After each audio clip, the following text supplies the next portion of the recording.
Bonjour, c'est Gilles du site boursicoté.com. Voici l'analyse technique matières premières pour cette journée du mercredi 22 janvier 2014.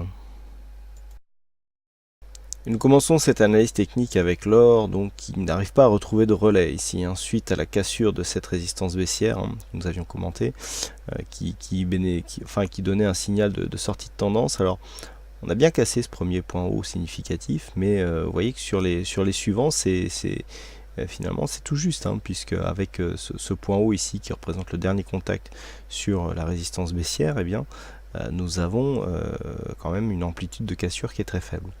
Donc actuellement les cours évoluent dans une tendance légèrement haussière à court terme, mais on sent bien qu'il y a une certaine fragilité dans ce mouvement, avec notamment cette divergence dont je vous ai déjà parlé. Notamment celle-ci, voilà, on voit bien ici cette zone de point haut, avec ici des points hauts qui sont de moins en moins hauts sur le RSI, donc là il y a divergence. Idem sur le stochastique, c'est beaucoup plus léger, mais on voit bien la différence. Et sur le MACD, notamment sur les histogrammes, on voit cette différence aussi. Donc le fait d'avoir ici une divergence suite à une phase de hausse, quand on regarde les points bas, on est revenu ici chercher un point bas quasiment similaire à celui que nous avions eu le 15 janvier. Il y a clairement un affaiblissement de cette tendance qui correspond plus à une stabilisation qu'à un retournement. Nous avons ici sur cette phase une sortie dynamique. On prend ici un biais haussier pour histoire de dire qu'on fait un rebond technique et ensuite on est en train de se stabiliser. Alors, c'est pas de très bon augure si on est haussier sur l'or, puisque nous avons toujours cette résistance baissière ici qui approche, et le fait de manquer de dynamique à l'approche de cette ligne qui est très significative du point de vue de la tendance moyen-long terme, n'est pas un très bon signe, en tout cas en ce qui concerne une éventuelle cassure de cette zone. Donc il faudra rester prudent ici. Les zones d'invalidation sont clairement établies. On a ici une zone de support qui se situe à 1221 $ l'once, une autre zone de support à 1235. Les supports ont été réajustés pour vraiment être vigilants par rapport à ce potentiel retournement de tendance.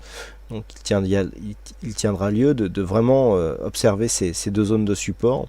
Par contre, une cassure ici à la hausse qui viendrait déboucher sur une cassure de cette résistance baissière là sera un signal de cassure très fort de la tendance moyen-long terme, puisque je le rappelle que cette ligne rouge ici est une résistance majeure en ce qui concerne la tendance moyen-long terme, et une cassure de cette résistance aurait énormément de signification. Donc pour le moment, on reste ici sur un biais neutre très court terme. Zone de support à 1235 $ l'once, zone de résistance entre 1254 et 1260. Tant que l'on reste dans cette zone, on neutralise la tendance, à savoir ici la phase de baisse et le rebond technique. Par contre ici, attention à un possible rapprochement ici de cette zone de résistance baissière. Par contre, sur une cassure des 1235 suivie par une cassure ici des 1221, on pourrait avoir quelque part un mouvement qui irait dans la continuité, puisque nous aurions un énième rebond proche de cette zone qui déboucherait sur une phase de retournement et donc une continuité du mouvement baissier moyen terme. Sur le WTI, nous avons un joli retournement de tendance. Alors nous avions détecté ici une phase de stabilisation sur cette zone des 91,65. Les cours sont remontés ici au-dessus de cette moyenne mobile 20 exponentielle. C'est assez clair, on avait une belle tendance baissière ici. La moyenne mobile s'imposait bien ici comme zone de résistance. Et puis lorsqu'il y a eu le retournement, finalement la tendance a été bien détectée, puisqu'on retrouve ici cette moyenne mobile qui s'impose cette fois-ci en tant que support. On a une première attaque ici avec cette double hors-bol qui provoque donc une phase de consolidation. Jusque là c'est assez classique. On oscille ici en range pour effectuer une phase de consolidation horizontale dans sa globalité. Retour ici sur la moyenne mobile 20 exponentielle, petit contact avec la bol sub, et puis finalement la moyenne reprend le dessus, et hop, deuxième phase de tendance qui est en cours, et donc qui provoque une cassure de cette résistance majeure des 94,76. Donc on est ici dans une phase de retour du mouvement haussier. Il y a une belle dynamique sur cette phase. On voit ici un un nouveau plus haut de tendance court terme qui s'est inscrit quasiment à 97 $ le baril, puisque nous sommes à 96,88. Et par contre, nous avons ici sur cette zone une phase de surachat, puisque nous avons un RSI ici qui est au-delà des 70, stochastique qui est aussi en zone de surachat, et un MACD, bon, lui seul qui continue à confirmer la possible continuité du mouvement haussier. Donc là, clairement, sur cette phase, il semblerait que la zone des 97 devrait faire obstacle à la poursuite de ce mouvement haussier.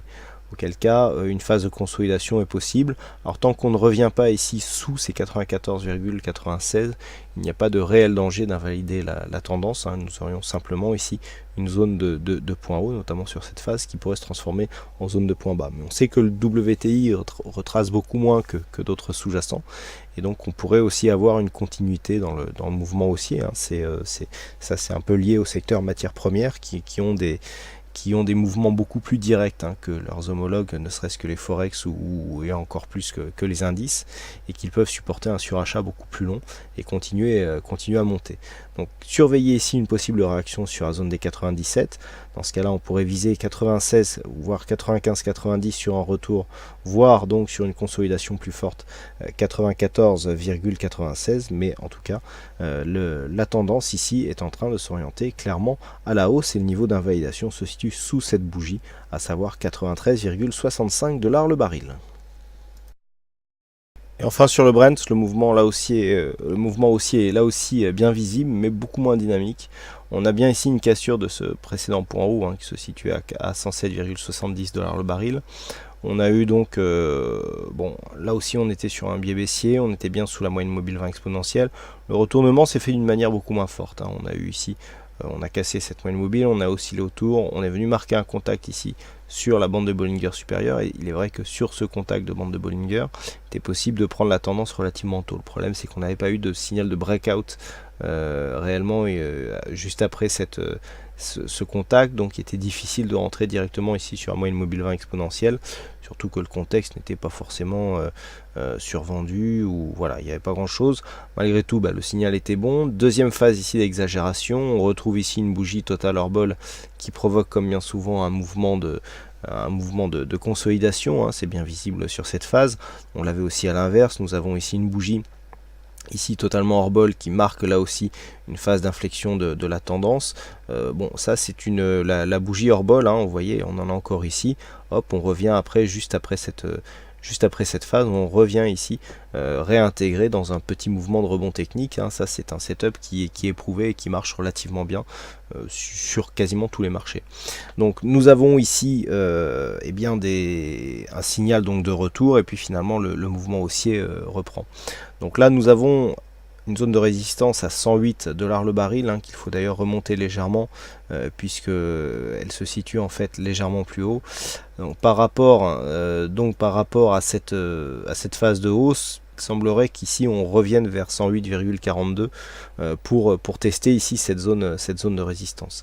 Donc le mouvement ici est clairement haussier. On a une moyenne mobile qui sert bien, qui fait bien office maintenant de zone de support pour cette tendance. Du point de vue des indicateurs, on commence à rentrer en surachat.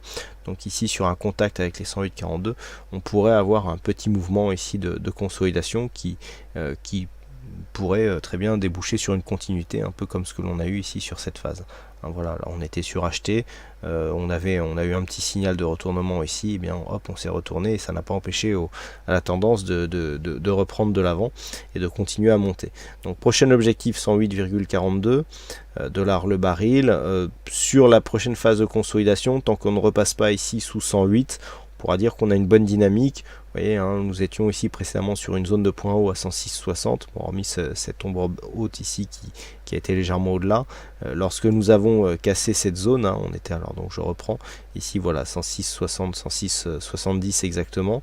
Donc là, ici, on a marqué un test, ici on a cassé cette zone, et lorsque l'on revient ici sur les points bas, eh bien on se retrouve quasiment sur la même zone. Ce sont des zones, on est à 106,60 quasiment. Donc voilà, c'est le principe des résistances qui deviennent support, les points hauts qui deviennent points bas. Il faudra vérifier cela donc sur la prochaine amplitude haussière. Et en tout cas, cette prochaine amplitude haussière devrait nous confirmer que cette zone ici, 107,90, 108 $ le baril, se transformeront en zone de support. Voilà donc ce que l'on peut dire sur cette analyse technique des principales matières premières. Il ne me reste plus qu'à vous souhaiter à toutes et à tous une bonne soirée, bonne chance dans vos prochains trades, et on se retrouve donc dès demain pour d'autres analyses techniques en vidéo. Bonsoir à tous.